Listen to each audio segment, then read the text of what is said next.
Hi everyone, my name is Zoe and I'm the Commercial Manager at ADISA, and today I'm joined by Keith Hickson from KH Infosec and Doug Ashby from Inventory Management Europe, based in Whitney.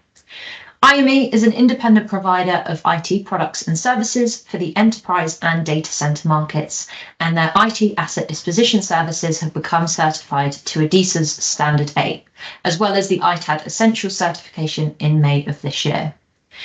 So what is Standard 8? Well, the ICT Asset Recovery Standard 8 is the premier certification for IT asset disposition, and it's uniquely approved by the UK Information Commissioner's Office as the only official GDPR certification scheme in the ITAD sector.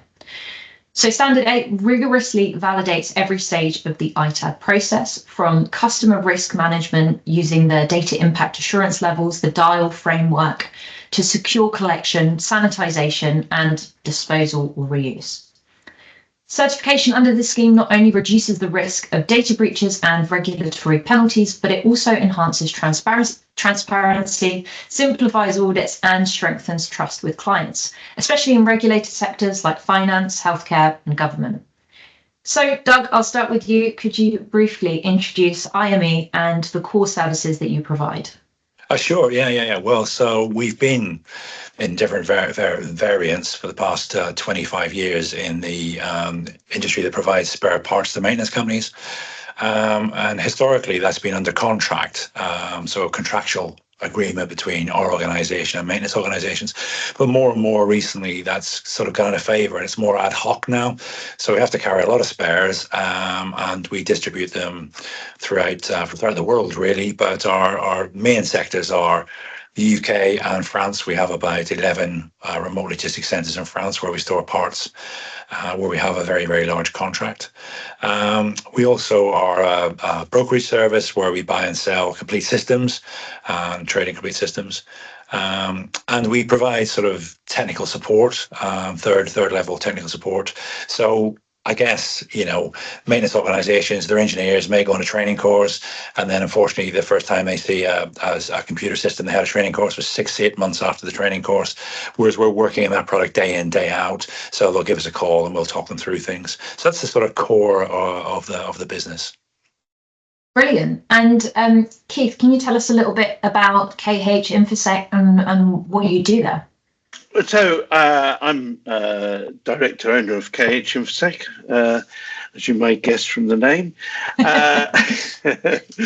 I'm a information security consultant, information security and data protection consultant.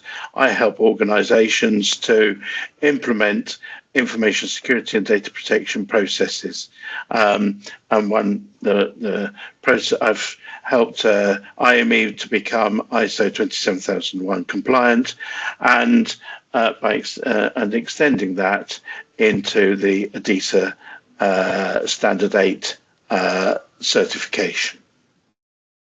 Brilliant. And so I suppose my next question is for you, Doug. With IME providing such a diverse range of services and already holding a few certifications, what was your inspiration behind the wanting to get certified to Standard 8? Well, the motivation really was driven externally in that about 2 years ago, we decided to bid to be on the government portal to provide services into government.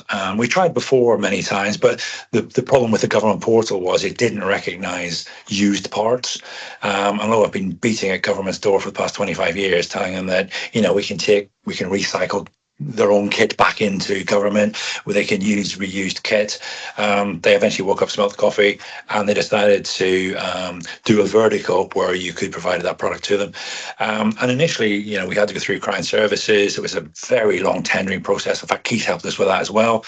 And they didn't mention ADISA at all. It was more IS 27000, 9001, Cyber Essentials, which we had and were able to go through. It was quite a long process, about a year, and we got certified, and it was fantastic. We are on their portal now, and it was all great. But as soon as the tenders started coming out from larger sectors like the tax office, the National Office of Statistics, the larger organisation with government, the second question was, do you have ADISA?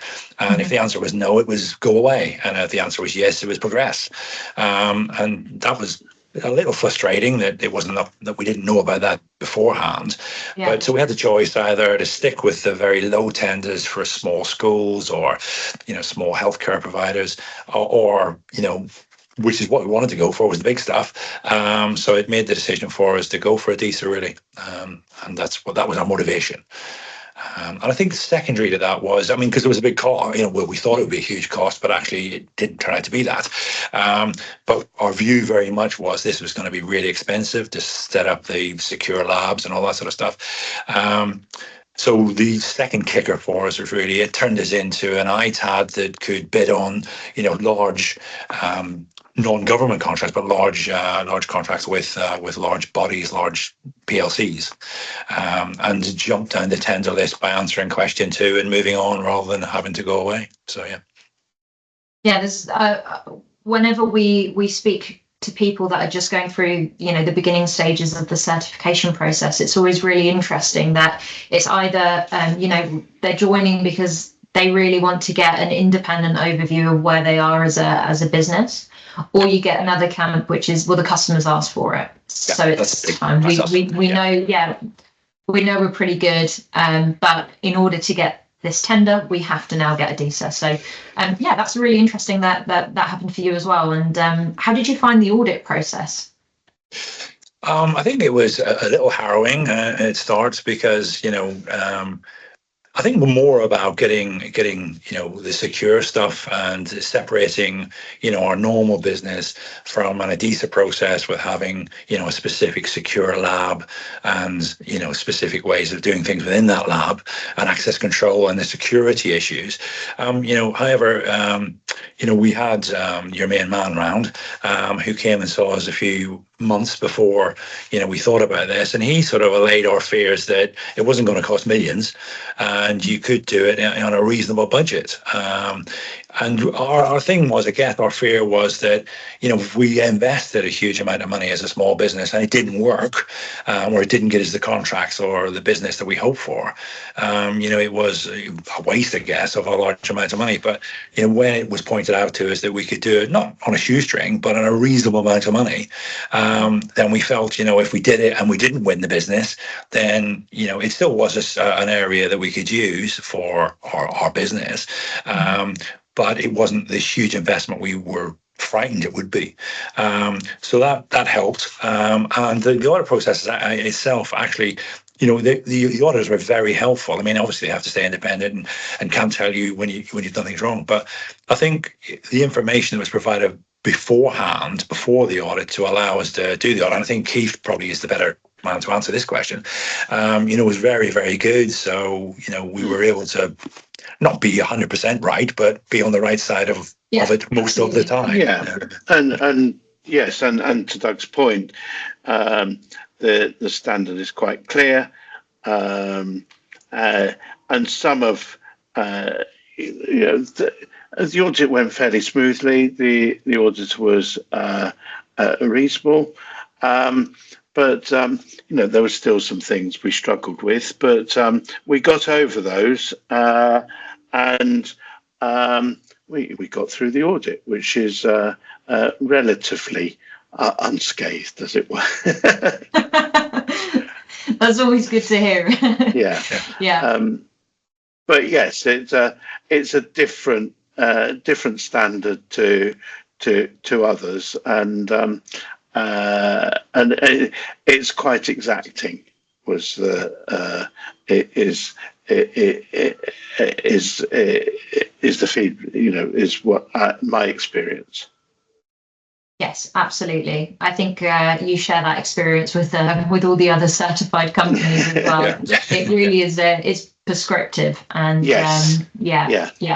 That's feedback we get get quite a lot, which is a contrast to the other ITAD certification that we have, ITAD Essentials, which is it's a risk management. So it doesn't evaluate, it doesn't tell you what to do, but it evaluates your processes that you already have in place. Whereas Standard 8 very much is exactly, you follow the standard, that's the written word, and that's how you operate. Yeah. And I think the ITAD Essentials was brought in after, at the time we were certified. But yes, I think it's good, but it's still the main standard is what government departments are looking for.